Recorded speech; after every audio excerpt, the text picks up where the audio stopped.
इक्ष्वाकु तनयो प्रभो दाने स्वाख्यायमानेषु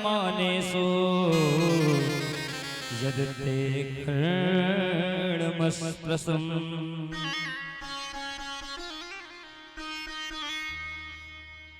नृगो नाम नरेंदोहम।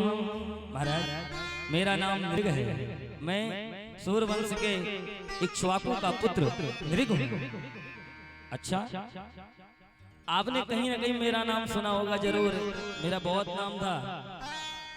अच्छा भाई साहब, आपका इतना नाम था तो ये गिरगिट क्यों बन गए? किस चीज में आपका नाम था? तो कहता है दाने स्वाख्यायमानेषु। प्रभु मैं दानियों में बड़ा श्रेष्ठ था।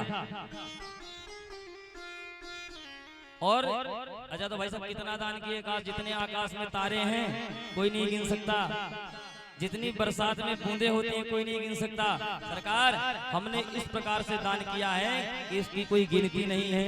अच्छा तो श्रीमान जी जब इतने बड़े दानी हो तो गिरगिट काहे बन गए? कहा सरकार एक गलती हो गई। हाँ तो कमी बताओ क्या गलती हुई? कहा सरकार हम गायों का दान करते थे। भगवान ने कहा हो अब समझ गए, जरूर तुमने बूढ़ी ठूड़ी गाय का दान दिया होगा, इसीलिए तुम इस रंग में आए, इस कलर में आए हो। कहा सरकार नहीं नहीं, नवीन तरुणी कामधेनु गाय का मैं दान करता था। अच्छा कामधेनु का गाय का तुम दान करते थे? तो श्रीमान जी फिर विस्तार से बताओ फिर कहाँ कैसे चूक हुई तुमसे? तो कहता है सरकार एक बार एक गाय हमने एक ब्राह्मण को दान में दी।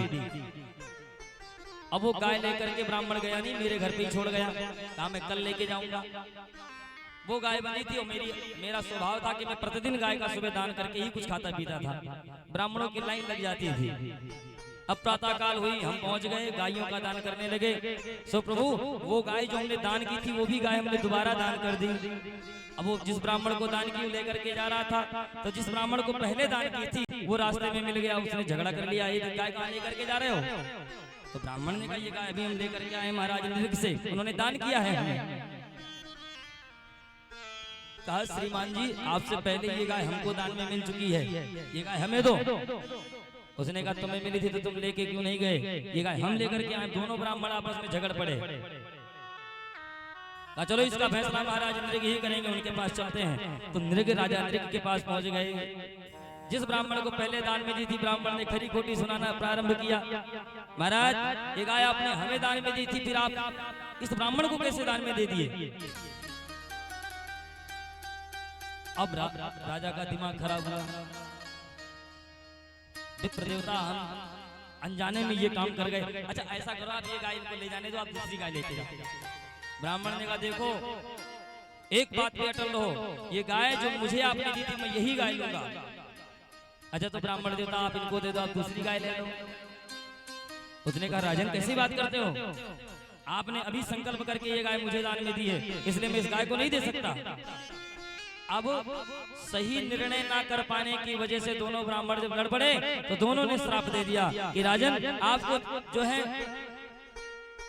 इंसाफ करना नहीं आता, तुम सत्य बोलना नहीं जानते हो, इसलिए जाओ तुम्हें श्राप देते हैं, तुम गिरगिट की तरह रंग बदलते हो, जाओ तुम गिरगिट हो जाओ।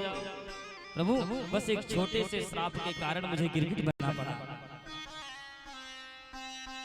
देखिए अब भगवान अपने बच्चों की तरफ देखे, बेटा देख लो प्रमाण तुम्हारे सामने, ऐसी गलती तुम कभी मत करना। ब्राह्मण का धन विष के समान होता है, ध्यान से सुनना। जो ब्राह्मण का धन होता है, आप एक बार जहर खा लोगे बच जाओगे। आप यदि कहीं से कूद जाओ, कुछ भी आपके साथ घटना हो जाए, मानते हैं आप बच जाओगे। अग्नि में कूद जाओ, अग्नि भी आपको नहीं जलाएगी।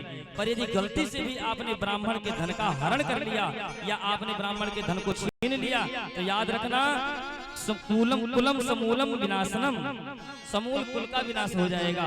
इसलिए ये जो ब्राह्मण का धन है ये विष से भी खतरनाक है, इसलिए इसका हनन नहीं करना चाहिए, इससे बचना चाहिए। ब्राह्मण का धन बड़ा खतरनाक है। और दान की भी बहुत बड़ी महिमा है। देखिए दान कबीरदास जी भी करते थे। दान जब कबीरदास जी करें तो दान देते समय वो अपने नेत्रों को नीचे कर लेते थे। और हाथ में उठा करके दान करें। तुलसीदास जी से रहा नहीं गया, तुलसीदास जी पहुंच गए। महाराज आप तो जहरे संत फकीर, आप जब दान करते हो तो ये नेत्र नीचे क्यों कर लेते हो? कबीरदास जी कहते हैं तुलसी जी यही तो भ्रम है संसार का, मैं नेत्र क्यों नीचे करता हूँ? लोग समझते हैं कि मैं दान करता हूँ पर मैं कुछ नहीं दान करता।